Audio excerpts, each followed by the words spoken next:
Hey guys, Chris here with a belt video on a belt that arrived recently. This is a WCW World Hardcore Championship.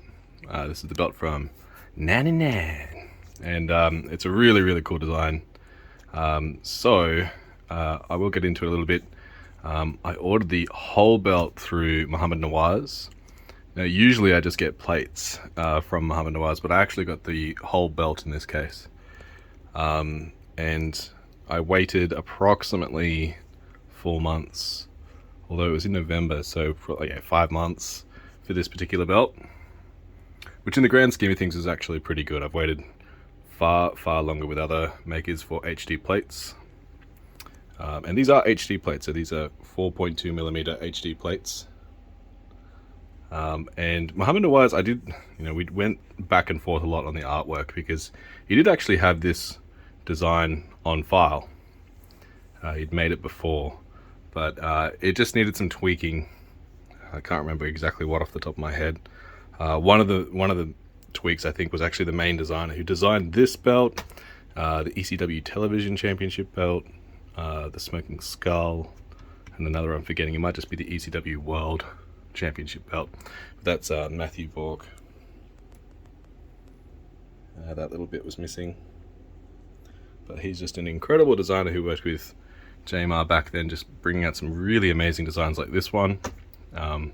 So yeah, and also I think a decision needed to be made about the side plates, because the one that WCW used actually had a duplicate of this side plate, I believe, on both sides, whereas I actually went with the different designs on both sides as per like the original design, which I just prefer.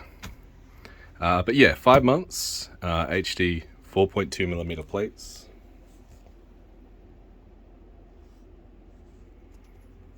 And I'm really pleased with it. So I'll get into it a little bit with you now. So yes, it's a 3-plate belt. It was introduced in 1999. The division itself was a little bit of a joke. It was mainly comedy, but I really enjoyed it. I really enjoyed Norman Smiley's run with the belt. Yeah, it was just lots and lots of fun. Crowbar actually had a really good run with this belt too. But I think it's just an amazing design. I really love the nugget texturing on the plates.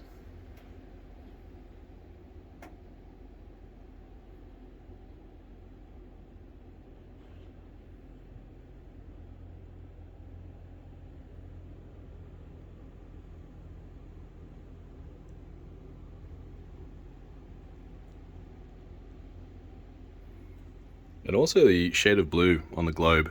It's a bit of a JMR staple, but that shade of blue is just lovely. So we tried to get it as ring accurate as possible, aside from obviously the side plate thing. But the leather itself, Muhammad Nawaz actually hadn't done the light texture on the snap boxes before, so you can see some little trail marks of where he sort of dragged his beveler along trying to replicate that texture. But for a first attempt, I mean, that's not bad. It does take some practice. Leather's actually, he's improved with leather a lot. I think he's actually not only using better leather, but yeah, it just feels a lot better. The edges are a lot smoother now.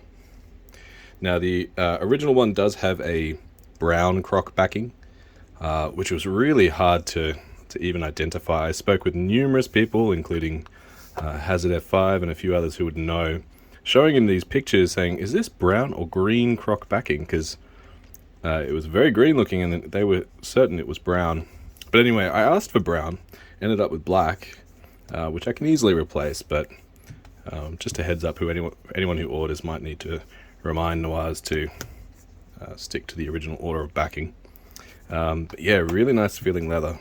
So I don't think I'll be re-leathering this one at all, which is good. On the other side, same texture. You can sort of see these drag lines, so obviously he just needs to improve on that texture. But for a first attempt, I mean, that's pretty good. Barbed wire tooling all the way around. But yeah, just a dynamite belt. I'm really happy with this one. I can tell this belt actually has a lot of workmanship behind it. Obviously, cutting the plates, curving the plates. There is a curve here. See if I can get that. But also, most of all, texturing the plates, I believe, would be very, very hard work, especially in these areas where you're working between letters and not actually damaging other parts of the plate. That is really impressive. That would be very, very hard to do. And also, the painting of the plates, there's really large areas here of paint, and he's just done that really well. And obviously matched up the colors of the original one, so that's very cool. I mean, some of the painting areas here as well, very, very difficult. He initially had a really thick black border around the plate, because on the original you can see like these sort of shadowed areas, and it just gives this extra dimension to the bricks and also to the border. And I said, could you work out the black border, because it was just really bold and thick, and he did, which is good. But yeah, you can probably see this is really one of the most impressive HD belts I've had from Nawaz. The depth of the etching is really deep. I'm not sure if you can see there just how deep it is. It's probably more visible on the side plates.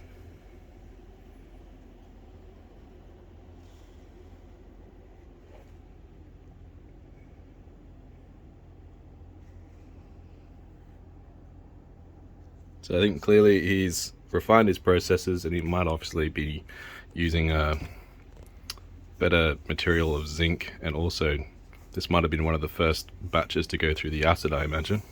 At least that's what I can assume, because again, my HD belts from Muhammad Nawaz actually haven't been as deep as this one, so very, very impressive.